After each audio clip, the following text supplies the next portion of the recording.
नवीन motor वाहन कायद्याच्या विरोधात उंडरी तालुका हवेली येथील ट्रक, टेम्पो, ट्रॅव्हलर्स कार चालकांनी तीव्र संताप व्यक्त करीत कडकडीत बंद पाळून केंद्र सरकारचा जाहीर निषेध केला। या प्रसंगी निवृत्ती अण्णा बांदल म्हणाले की केंद्र सरकारने आणलेल्या नवीन मोटार वाहन कायद्याला मोठ्या प्रमाणात देशभरातून विरोध होत आहे। ड्रायव्हर्सने ट्रक, टेम्पो, कार, ट्रॅव्हलर्स चालविल्या नाही तर संपूर्ण यंत्रणा कोलमडून पडेल। बांधकाम साहित्य, तरकारी, प्रवासी वाहतूक खोळंबून राहील आणि नागरिकांना मनस्ताप सहन करावा लागेल।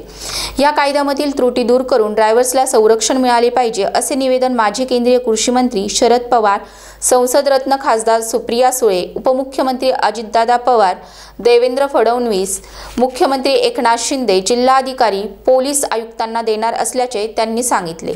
आशिष बांदल आणि काही चालक म्हणाले की केंद्र सरकारने आणलेल्या नवीन वाहन कायद्यानुसार यापुढे अपघातास जबाबदार ट्रक चालकास 10 वर्षाच्या शिक्षेची तरतूद केली आहे। सोबतच 7 लाख रुपये दंड देखील आकारला जाणार आहे। या कायद्यात वाहन चालक, खास करून ट्रक चालकांविरोधात एकतर्फी कारवाईची तरतूद केल्याचा आंदोलकांचा आरोप आहे। अपघाताच्या स्थळावर थांबल्यावर चूक नसताना देखील नागरिक चालकाला मारहाण करतात, त्यामुळे आपला जीव वाचवण्यासाठी चालक पळून जातात, मात्र नंतर ते पोलिसांकडे जाऊन माहिती देतात। त्यामुळे हा कायदा वाहन चालकांच्या विरोधात असल्याचे त्यांनी स्पष्ट केले। नवीन वर्षाच्या सगळ्या लोकांना आपल्या शुभेच्छा देतो की नवीन वर्ष सुखाचं, समृद्धीचं, भरभराटीचं जावावा असे मी माझ्यातर्फे, नानातर्फे सगळ्या लोकांना शुभेच्छा देऊन हा एक नवीन कायदा ड्रायव्हरच्या विरोधात केंद्र शासनाने आणलेला आहे। ह्या कायद्यामुळं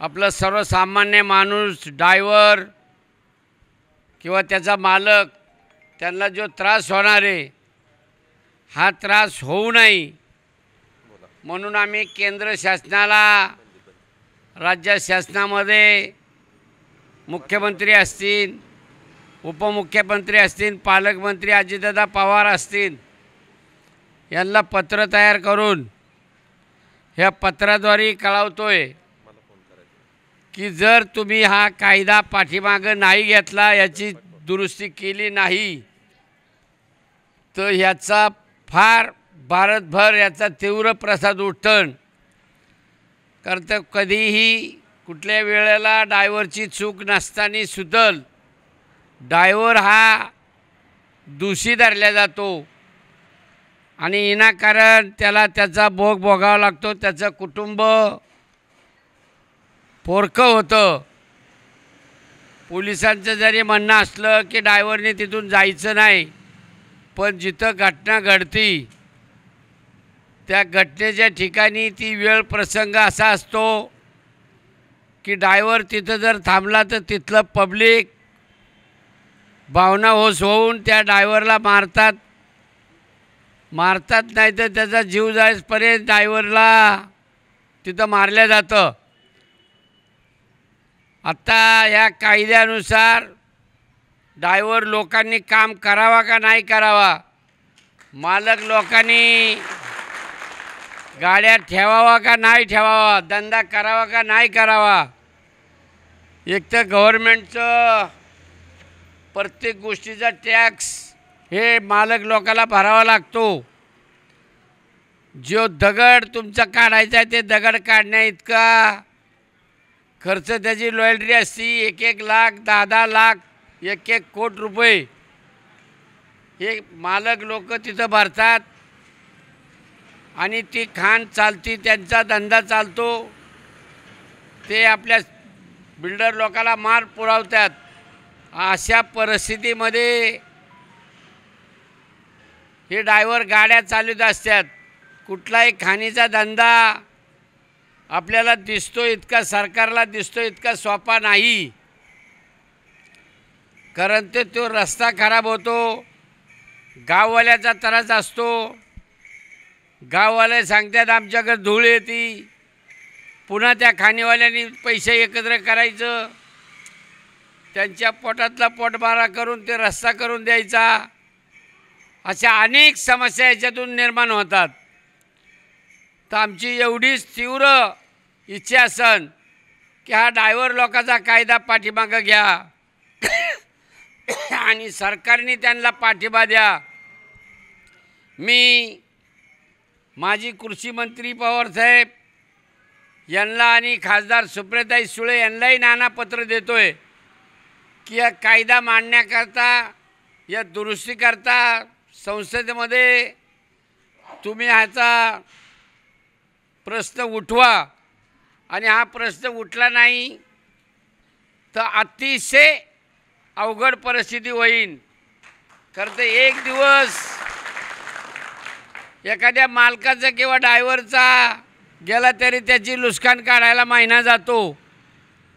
आणि त्यामुळं जर उद्या तुम्ही ह्या कायद्याद्वारे असं काम करत राहिला तर 10 ड्रायव्हर आत गेले तर त्याच्या पाठीमागले 100 ड्रायव्हर म्हणतील की बाबा आम्ही दुसरं काम बघतो, गोडवानामध्ये काम बघतो. कारण जर त्यांनाही बायका मुलं असतात, ते सुद्धा त्यांच्या पद्धतीने विचार करणार आणि त्यांना सांगणार. त्यामुळं कायदा दुरुस्त करणं, आपण देशामध्ये फार मोठे मोठे कायदे एकमताने केले आणि त्या कायद्याची अंमलबजावणी झाली. हा सुद्धा कायदा नव्हता पण आपण आणला आहे. पण कायदा आणत असताना कुठल्याही परिवाराची हानी होऊ नये, कुठल्याही व्यक्तीची हानी होऊ नये, त्याची दक्षता केंद्र शासनाने आणि अमित शहा आणि मोदी साहेबांनी घ्यावा.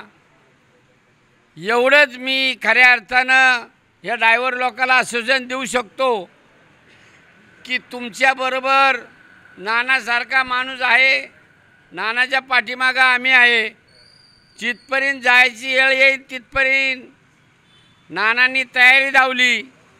मग उद्या आम्हाला जरी कमिटी करून दिल्लीला जायला लागलं तरी आम्ही पवार साहेबांकडे जाऊन तिथं ताईंकडे जाऊन बसू आणि या कायद्याचा पाठपुरावा करून हा कायदा कसा रद्द करता येईल हे आम्ही तिथं जाऊन काम करू आणि तो कायदा रद्द करू एवढंच आश्वासन देतो आणि या ठिकाणी थांबतो.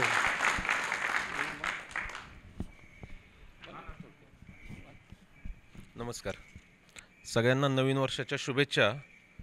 आत्ता भारत सरकारकडनं जो नवीन कायदा अंमलात आणण्याचं काम चालू आहे किंवा झालेलं आहे, त्याच्यामध्ये ड्रायव्हर लोकांना 7 वर्षाची शिक्षा, 10 लाख रुपये दंड किंवा 10 वर्षाची शिक्षा, 7 लाख रुपये दंड. तर हे ॲक्च्युली त्या लोकांना न परवडणारं किंवा ड्रायव्हर लोकांच्या हिताची कुठलीच गोष्ट नाही आहे. कारण ह्याच्यामध्ये प्रत्येक ड्रायव्हरची चूक असते असा प्रकार नाही. तरीही मोठी गाडी चालवणारे ड्रायव्हर असतात, त्यामुळे त्यांच्यावरतीच सगळा गुन्हा लादला जातो. अशा काही घटना घडत आहेत. तर ह्याच्यामध्ये काही सुधारणा करावी ह्या कायद्यामध्ये किंवा हा कायदा रद्द करावा, ह्याच्यासाठी सगळे ड्रायव्हर लोक आंदोलनासाठी बसलेले आहेत.